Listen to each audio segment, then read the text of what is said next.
하나님께서 우리에게 주시는 말씀은 마태복음 27장 45절에서 46절에 있는 말씀입니다. 신약성경 제일 앞부분에 있습니다. 마태복음 27장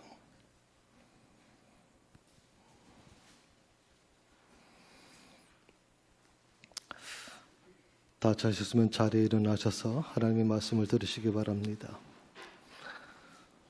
제6시로부터 온 땅에 어둠이 임하여 제9시까지 계속되더니 제9시쯤에 예수께서 크게 소리질러 이르시되 엘리 엘리 라마 사박다니 하시니 이는 곧 나의 하나님 나의 하나님 어찌하여 나를 버리셨나이까 하는 뜻이라. 이것이 하나님의 말씀입니다. 아멘.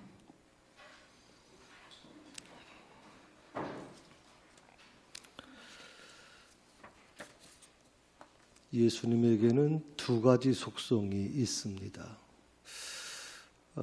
제가 가로로 해놨습니다. 예수님에게는 두 가지 속성이 있는데, 자, 첫째 뭐가 있죠?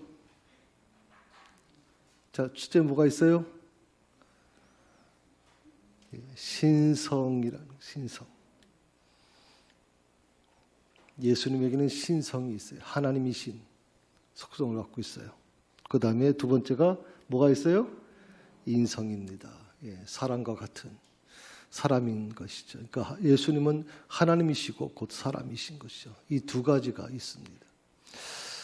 사실 어떻게 보면 이단을 구분하는데 가장 중요한 부분이 바로 이 부분입니다. 대부분 이단들이 바로 이 두 가지 여기서 걸리게 있거든요. 어떤 이단은 신성을 강조하다 보니까 인성을 부인하게 되고, 어떤 이단은 인성을 강조하다 보니까 신성을 부인하는 그런 결과가 나타나게 되죠. 그래서 이 두 가지는 꼭 기억해 두셔야 됩니다. 예수님에게는 두 가지 속성이 있는데 신성과 인성을 갖고 계시다.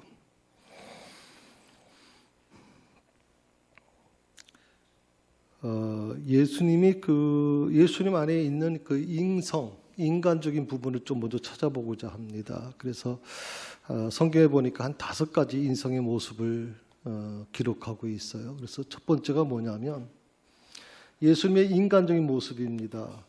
첫 번째는 마리아의 몸을 통해서 출생하신 겁니다. 저 천주교에서는 마리아가 그러니까 예수님을 출생한 마리아는 죄가 없어야 된다. 그래서 죄가 없다. 그렇게 얘기를 합니다. 그래서 이것 때문에 결국에는 교황도 죄가 없다 하는 얘기를 하는데 저는 참 안타깝습니다. 이 세상에 사람이 죄가 없다는 존재가 좀 이해가 안 되는 부분이 있습니다만 아무튼 그렇게 생각합니다. 자, 마리아의 몸에서 출생하신 거, 이것이 바로 예수님이 이 땅에 오셔서 인간임을 분명히 말씀하고 얘기해 주는 거죠. 그러니까 이 인류를 구원하시기 위해서는 반드시 인간의 몸을 입고 오셔야 되는 것이고 그것만이 해결할 수 있는 길이라고 생각하기 때문에 마리아의 몸을 통해서 이 땅에 출생하셨다 하는 것이죠. 두 번째는 예수님은 목수의 일을 배우십니다. 아버지 요셉을 따라서 목수의 일을 어릴 때부터 배우시면서 결국에는 요셉이 이제 죽고 나서 그 아버지를 뒤이어서 예수님이 그 가족의 그 생계를 책임지는 일을 하게 됩니다. 사실 어떻게 보면 30년 동안의 삶은 철저하게 인간적인 삶의 모습을 갖게 되시죠. 이 부분은 굉장히 우리에게 중요한 부분이라고 생각을 하고요.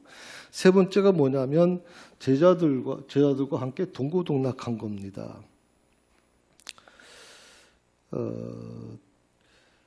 자신이 선택한 그 12명의 제자들과 함께 같이 먹고 같이 잠을 자고 3년 동안을 그렇게 사셨습니다. 그래서 이것이 바로 예수님의 인간적인 모습을 표현해 주는 것이라고 생각하는 거고요. 네 번째가 사람들의 아픔과 질병과 죽음을 보면서 눈물을 흘리셨다라고 하는 겁니다. 전 예수님께서 이 눈물을 흘리셨다는 자체가 참 감동을 받았습니다. 제가 지금도 기독교인이고 또 목사인 이 자체가 가장 행복한 것이 뭐냐면 주님이 나를 위해서 눈물을 흘리시는 분이라고 하는 사실이 너무나도 감동적이고 정말 고맙기도 합니다. 어떤 신이 인간을 위해서 눈물을 흘리는 신이 있겠습니까? 누가 대체 인간을 위해서 자기가 창조한 피조물을 위해서 눈물을 흘리는 신이 어디 있겠습니까? 그런데 우리 주님은 사람들의 아픔과 질병과 죽음을 보시면서 눈물을 흘리시는 분이다.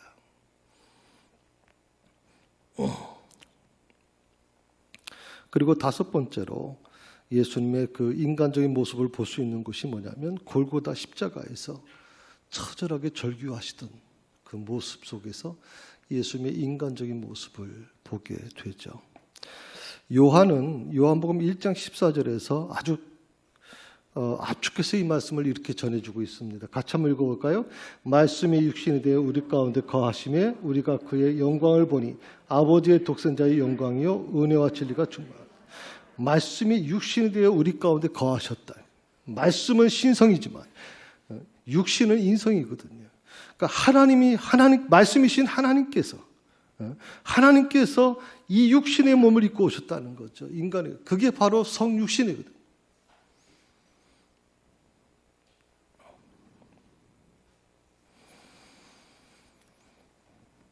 이런 인간적인 모습을 갖고 계신 예수님의 모습이 있는 반면에 성경에 보게 되면 예수님의 그 어떤 신성적인, 다시 말하면 하나님의 본체 같은 그런 모습을 갖고 있는 세 가지 모습이 있습니다. 첫 번째가 뭐냐면 말씀을 전하실 때의 모습입니다. 말씀을 전하실 때 그 말씀을 들은 자들이요, 이 말씀은 지금까지 그들은 지금까지 이 율법을 공부 많이 했던 사람들 아닙니까? 유대인들은 성인이 되기 위해서는 율법을 반드시 공부를 해야 되고 그 과정을 통과해야만 성인이 될 수 있기 때문에 율법에 대해서는 철저한 사람들이거든요. 그런 유대인들이 예수님의 말씀을 듣고 나서는 충격을 받는 거, 놀라는 겁니다. 이 말씀을 우리가 지금까지 들은 적이 없다 할 정도로 대단한 말씀이었고 그 말씀을 통해서 수많은 사람들이 변화가 일어나게 되는 거거든요. 오늘도 교회도 마찬가지일 겁니다. 교회도 결국 말씀이 살아 움직여야 되는 것이죠. 늘 주님 앞에 제가 죄스러운 것은 뭐냐면 제가 목사 안수 받으면서 하나님께 이렇게 서원을 했거든요. 하나님, 저는 물질도 모든 명예도 다 내려놓겠습니다. 단 하나, 말씀만 제게 허락해 주십시오. 말씀. 그리고 지금까지 목회오면서 지금 한 40년 목회오면서 저는 말씀을 준비할 때가 제일 행복합니다. 정말 행복하고 너무나도 귀하거든요. 말씀을 제가 잘 전하지 못하는 부분이 있겠지만 그러나 말씀을 준비하는 내 자신이 너무 행복하게 느껴질 때가 많아요. 말씀을 하실 때의 모습 속에서 예수님은 하나님이신 것을 보여줄 때가 있어요. 두 번째가 뭐냐면 기적을 베푸실 때예요. 떡 5개와 물고기 2마리로 5,000명이 먹는 것을 보고 사람들은 충격을 받습니다. 이건 사람이 하는 게 아닙니다. 사람이라고 느껴지질 않는 거예요. 그래서 그들은 예수님을 왕으로 세우고 싶었던 마음이 바로 그거예요. 예수님께서 기적을 베푸시는 그 과정에서 그 모습 속에서 하나님의 모습을 보게 되는 것이죠. 죽은 자가 살아나고 도저히 불치병자 38년 동안 누워있던 자가 막 일어나는 역사가 일어날 때 그들은 하나님의 모습을 예수님의 모습에서 보게 된 것이죠.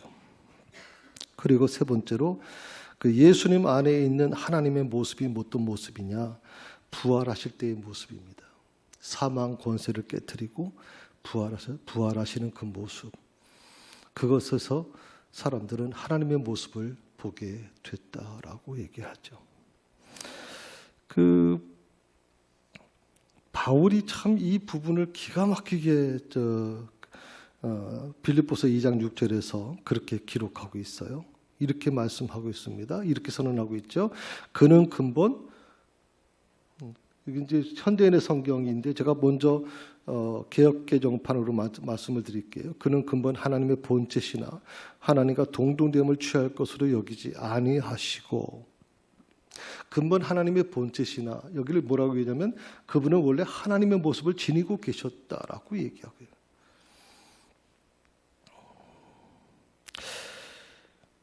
어떻게 보면 이 바울이 보았던 예수님의 모습은 참 놀라운 거죠. 그분은 바로 하나님의 본체시다. 그분 안에 바로 하나님의 모습을 갖고 계시다라고 하는 이 놀라운 사실은 참 놀라운 일이죠. 이렇게 고백할 수 있다는 게 놀라울 거다 생각을 해요.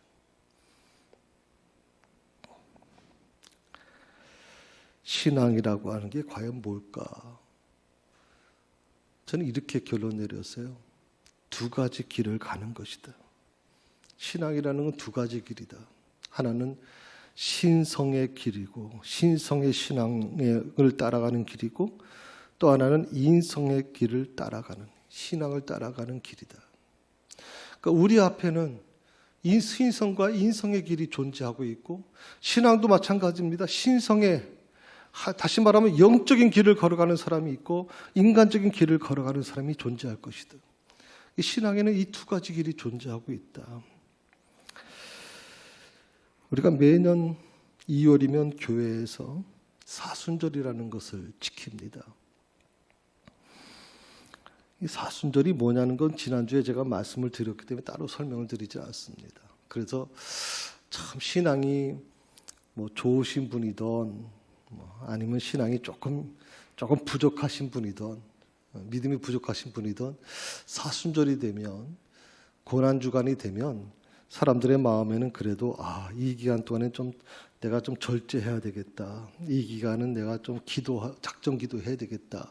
이 기간 동안에는 정말 하나님 앞에 회개하면서 좀 40일을 지켜야 되겠다 하는 분도 계시고 어떤 분들은 이 기간 동안에 나누고 섬기는 삶을 살고자 몸부림치는 분도 아마 계실 거라고 생각을 합니다. 그런데 물론 이제 이런 부분들이 그래도 성도들이라면 이런 부분을 마음속 한 구석은 갖고 있지만 그러니까 교회도 역시 마찬가지죠. 교회도 역시 사순절이 되면 이런 회개와 기도 그리고 절제와 금식, 묵상과 경건, 나눔과 섬김의 삶을 살게 하기 위해서 교회에서 어떤 일들을 하게 되는 거예요. 그런데 그 일들이 조금 저는 위험할 수도 있겠다 생각을 해보는 거예요. 그러니까 저도 목회자입니다만 목회자들이 갖고 있는 게 가장 잘못된 부분 중에 하나가 뭐냐면 어떻게 하면 성도들을 이 기간 동안에 더 기도하게 만들까? 이 기간 동안에 어떻게 하면 사순절 기간 동안에 예수님의 고난에 동참시킬까? 이런 것들에 대한 어떤 부분들을 프로그램으로 만들려고 하는 경우가 많아요. 행사 중심, 프로그램 중심으로 몰아가는 거예요. 물론 그런 어떤 절기를 위해서 어떤 준비를 하는 건 저는 필요하다고 생각을 합니다만은 그런데 그것이 너무 하나의 형식화된 프로그램이 되고 그리고 종교 행사가 될 경우에는 사순절의 의미를 잘 이해를 못할 때가 많다.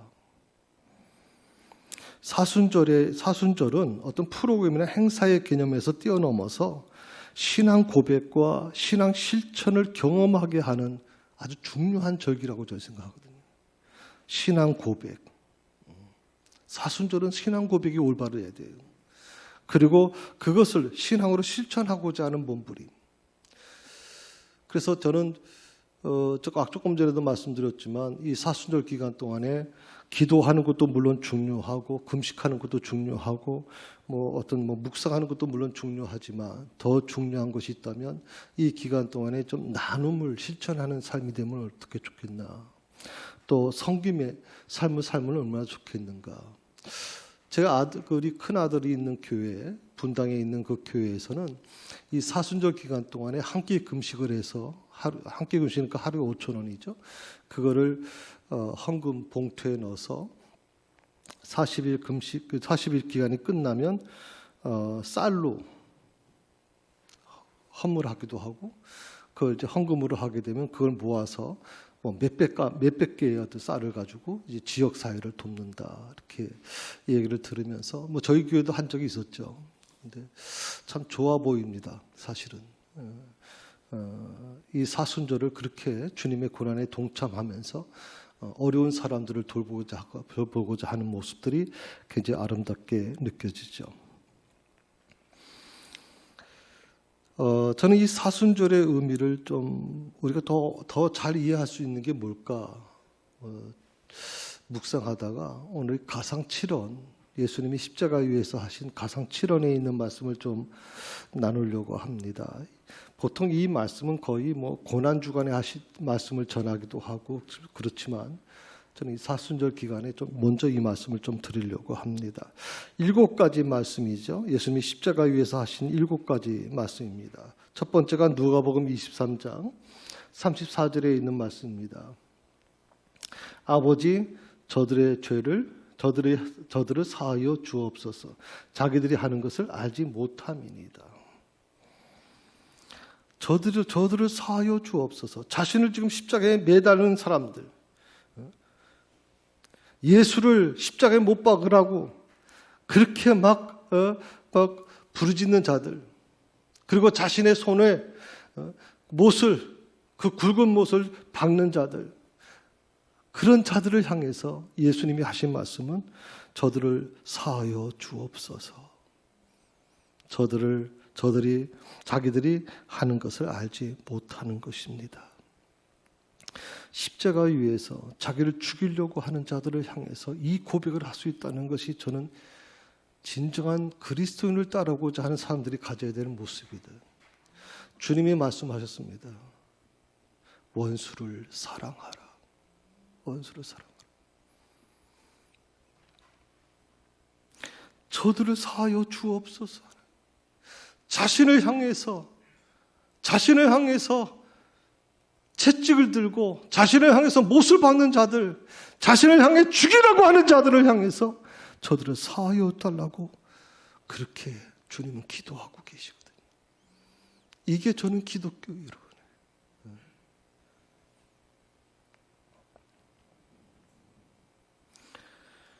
저는 그래도 감사한 것은 우리 한국에 그 정교회가 있어요. 정동에 우리 종로 쪽에 가보면 이제 그 정교회라고 있어요. 그 정교회가 뭐냐면 러시아 정교회를 받은 거거든요. 그런데 그 정교회에서 우크라이나 그 국민을 위해서 기도하는 예배를 드리는 모습을 보면서 참 아름답다고 저는 생각을 했어요. 사실은.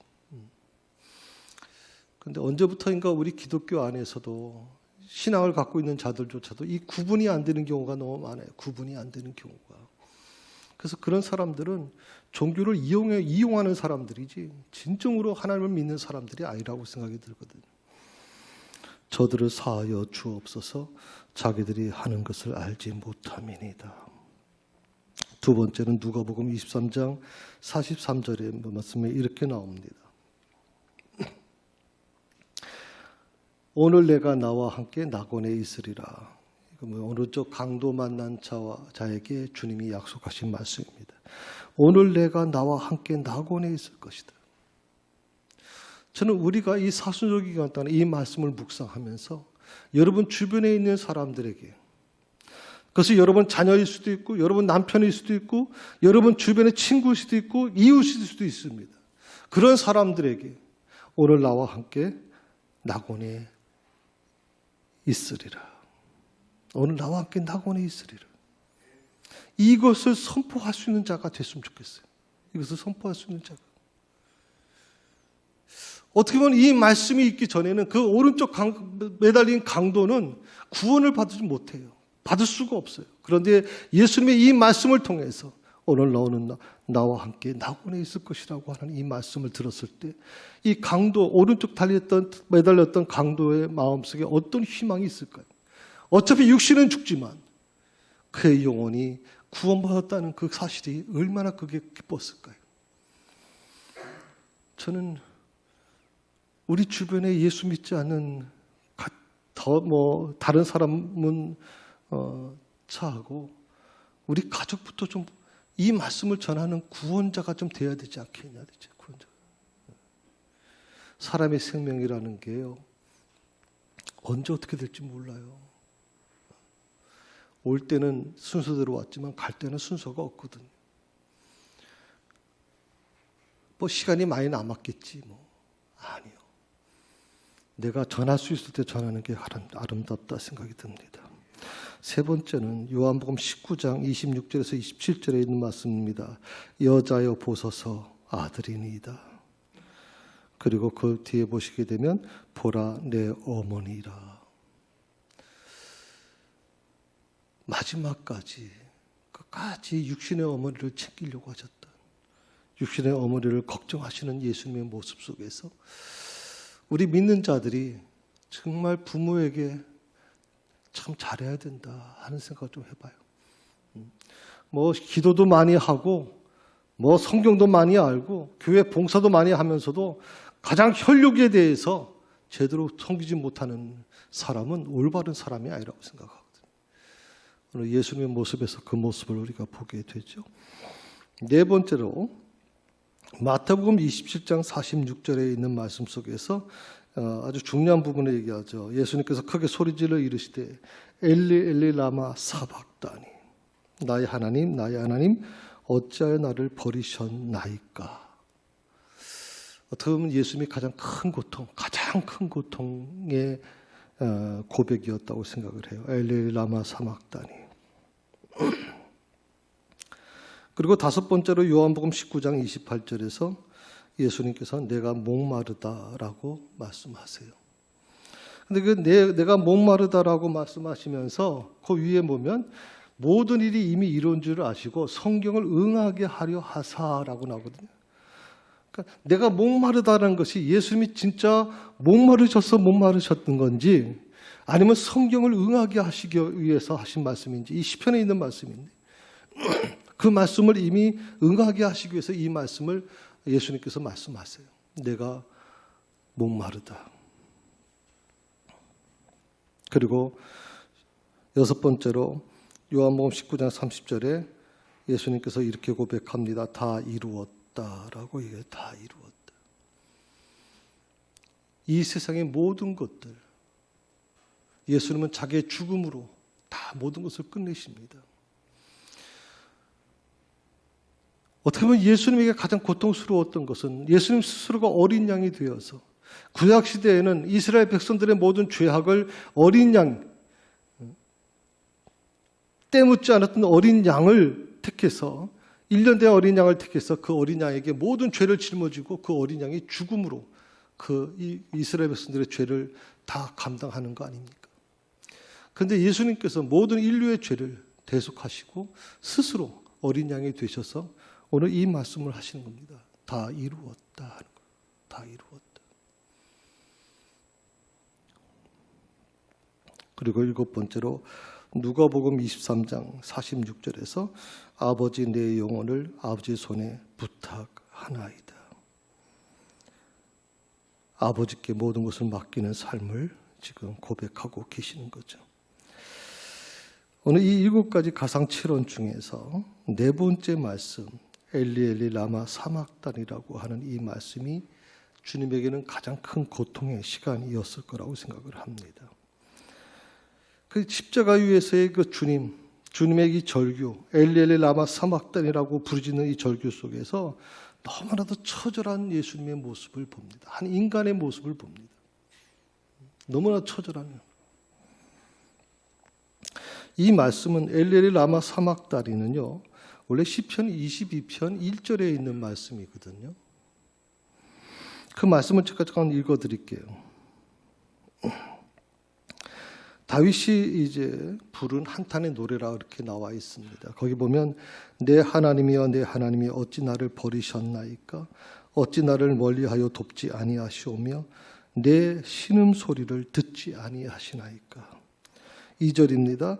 내 하나님이여 내가 낮에도 부르짖고 밤에도 잠잠하지 아니하오나 응답하지 아니하시나이다. 예수님은 아마 이 다윗의 그 한탄, 다윗의 그 어떻게 보면 절규를 예수님은 그대로 자기 것으로 만들어서 지금 고백하고 있어요. 엘리 엘리 라마 사막다니 나의 하나님 어찌하여 나를 버리셨나이까.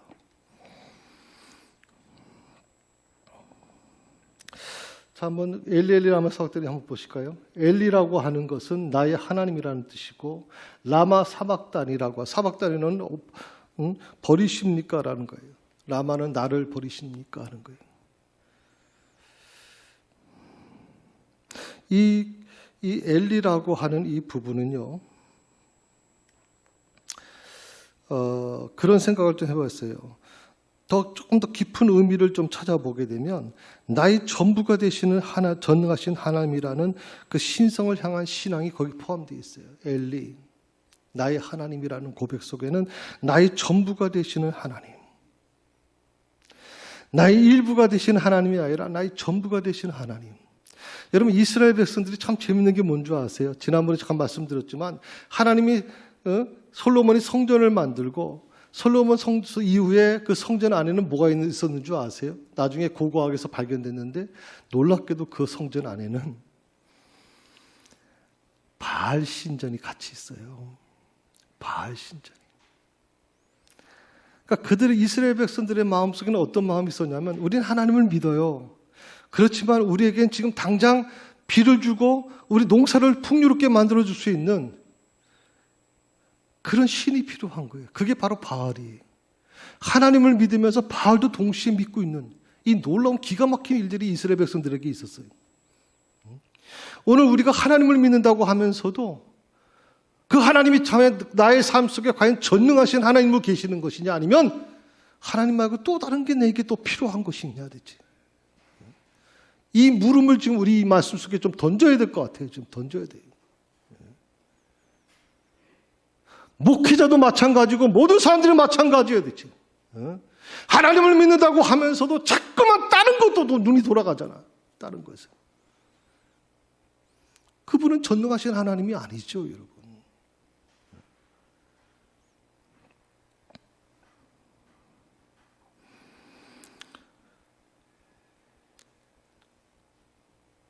라마 사박단이라고 하는 말은 어찌하여 나를 버리셨나이까 하는 말인데, 이것은 굉장히 좀 나약한 인간의 모습이 거기 포함되어 있어요. 나약한 인간의 모습이.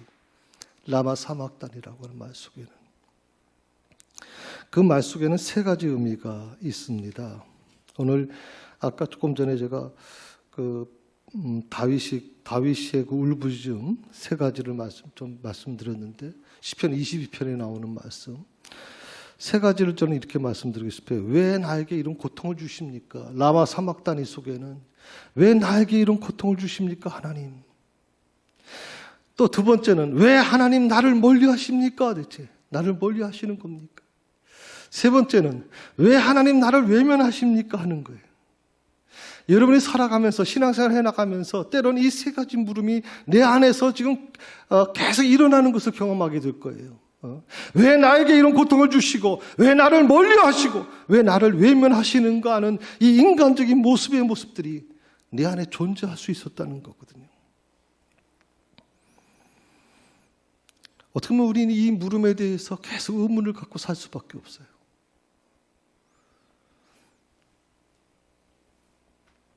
주님은 십자가 위에서 하나님과 인간의 두 모습을 우리에게 보여주십니다. 인간적으로는 버림을 받은 것처럼 보입니다. 인간적으로는 실패한 것 같이 보입니다. 인간적으로는 망한 것 같이 보입니다. 더 이상 희망이 없는 것처럼 보입니다. 모든 것이 다 끝난 것 같습니다. 그런데 주님은 어떻게 하십니까? 절망의 자신을 맡기질 않습니다. 다 끝난 것 같은데 모든 사람들이 다 끝났다고 얘기합니다. 이제는 끝났어. 예수님을 따랐던 동고동락하며 3년 동안을 키워냈던 제자들조차도 예수님은 이제 끝났다라고 생각을 해요. 그런데 예수님은 그 절망의 자신을 맡기질 않아요. 거기 머물지 않으세요. 오히려 하나님을 향해서 엘리 엘리 외치세요. 엘리 엘리 나의 하나님 나의 하나님을 외치시는 거예요. 그 하나님께서 나를 버리실 것을 알아요. 그 하나님께서 나를 외면하실 것을 알아요. 그 하나님께서 나에게 이 고통을 주신 것도 알아요. 그럼에도 불구하고 예수님은 십자가 위에서 마지막 힘을 다해서 외칩니다. 나의 하나님, 나의 하나님이요.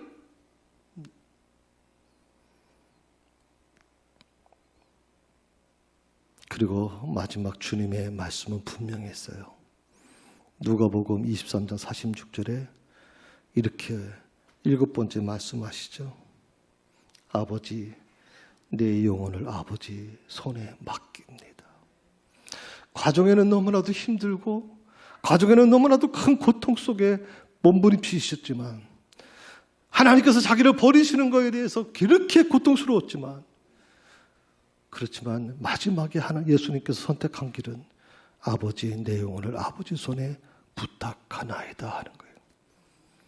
오직 하나님만이 해결할 수 있기에 오직 하나님만이 이 문제를 해결할 수 있기에 하나님만이 나의 모든 것을 책임져 주시기에 그분께 모든 것을 내려놓고 하나님의 섭리에 맡기는 거거든요.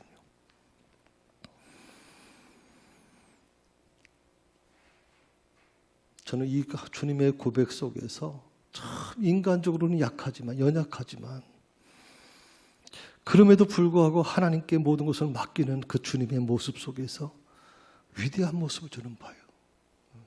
우리 모두는 참 약한 존재들이에요. 저도 이 사순절 기간 동안에 늘 묵상하면서 늘 고백해요. 이 백임원 목사는 참 약한 존재인데 그 약한 나를 하나님이 들어쓰셔서 오늘까지 여기까지 이끌어 주신 게 너무 감사하다 그래서 그래요.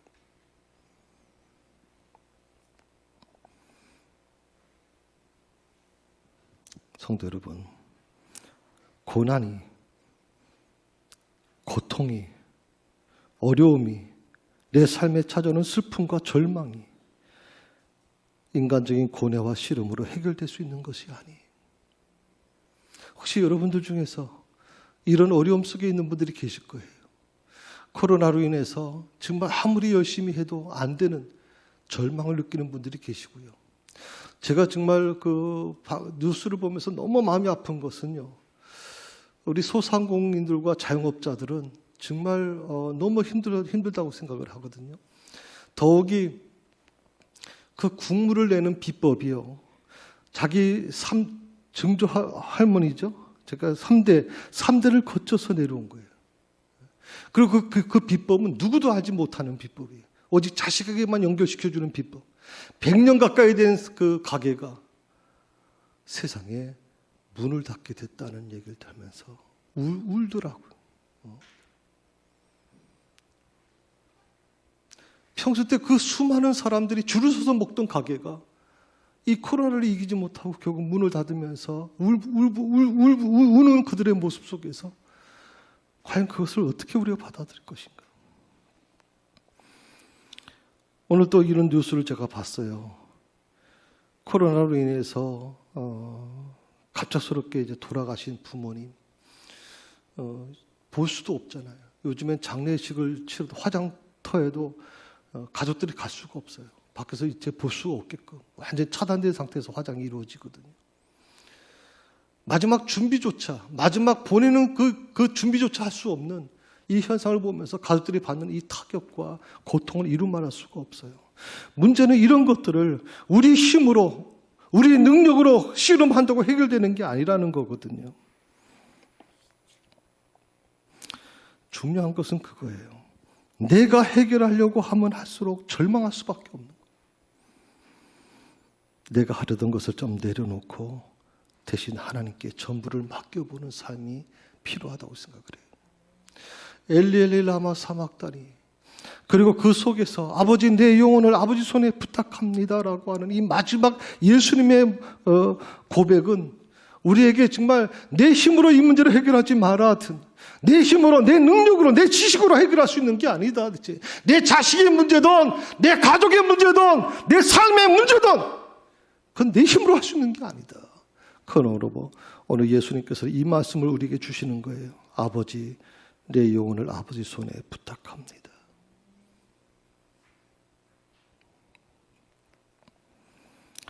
저는 여러분에게 이렇게 묻고 싶습니다. 나의 신앙은 대체 어디에 있는 것인가? 엘리 쪽인가 아니면 라마 사막다니 쪽인가? 제가 이 말씀을 전하면서 두 가지를 말씀을 드렸어요. 우리는 신앙의 신성의 길이 있고 인성의 길이 있다. 신성의 길, 엘리의 길을 갈 것인가 아니면 라마 사막다니의 길을 갈 것인가?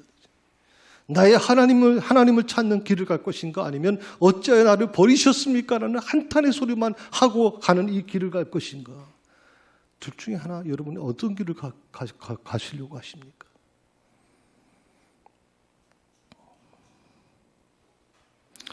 혹시 내 지금 신앙의 상태가 엘리가 아닌, 엘리 쪽이 아닌 라마 사막다니 쪽인가?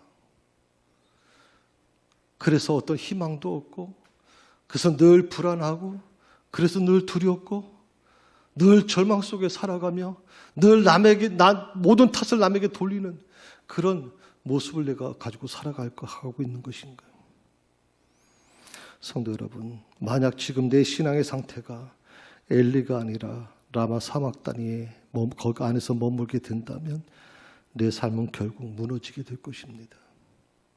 그 삶은 절대로 회복할 수 없을 것입니다. 사순절을 지킨다는 게 과연 뭘까요? 고행을 하는 게 아니에요. 사순절을 지키는 것은 무슨 금욕을 하고 수련을 하는 게 아니에요. 사순절을 지킨다는 것은 4가지를 제가 말씀을 마지막으로 드리고 싶어요. 첫 번째는 모든 무거운 짐과 아픔과 바람을 십자가 앞에 가지고 나가는 거예요. 모든 것들을 다 십자가 앞에 내려놓는 거예요. 거기다 다 못 박아 버리세요. 다 내려놓으세요. 주님이 모든 것을 다 끌어안으시잖아요. 그러면 그 고통에서 내가 감당하려고 하면 감당할 수 없지만 주님이 그 모든 것을 다 감당하시겠다고 약속하셨으니까 그분께 다 모든 것을 맡기시고 좀 자유함을 얻으셨으면 좋겠어요. 두 번째로, 주님처럼 아버지 하나님만을 바라보는 시간이라고 저는 생각해요. 사람 보지 아니하고 하나님을 바라보는 것. 저는 이 신앙이 굉장히 중요하다고 생각해요. 오직 하나님만을 바라보는 것. 요즘 시대에 정말 하나님만 바라보는 게 쉽지 않죠. 세 번째, 나의 모든 것이 주님께 있음을 고백하는 시간입니다. 나의 모든 것이 주님께 있음을 고백하는 시간. 네 번째로, 맡김의 신앙을 노래하는 거룩한 시간이다. 한번 이 사순절 기간 동안에 이 마음을 가지고 혹시 여러분 안에서 아직도 해결되지 않는 부분이 있다면 다 모든 것을 주님께 맡기겠습니다. 그런 모든 것이 다 주님께 있음을 고백하는 그런 시간이 이 사순절 기간이 됐으면 좋겠습니다. 우리 함께 고백합시다. 한 목소리로 같이 고백합시다. 주님, 이번 사순절에는 십자가 위에 계셨던 주님을 더 깊이 묵상하게 하소서. 다시 한번 합시다. 주님, 이번 사순절에는 십자가 위에 계셨던 주님을 더 깊이 묵상하게 하소서. 아멘. 기도하십시다. 아버지, 우리는 사순절을 보내고 있지만 내 안에서는 끊임없이 엘리와 라마 사막다니 사이에서 방황하고 있는 것이 지금 내 신앙의 본질이고 또한 현실입니다. 그래서 어쩔 수 없이 성취적으로만 기도하게 되고 예배 드리고 있는 이 참 못된 제자의 모습입니다. 이제부터는 더 이상 버티려고 하지 말게 하옵소서. 참으려고 하지 말게 하옵소서. 그리고 이기려고 하지 말게 하옵소서. 대신 주님처럼 내 영혼을 아버지 손에 부탁하게 하여 주옵소서. 예수님의 이름으로 기도드립니다. 아멘.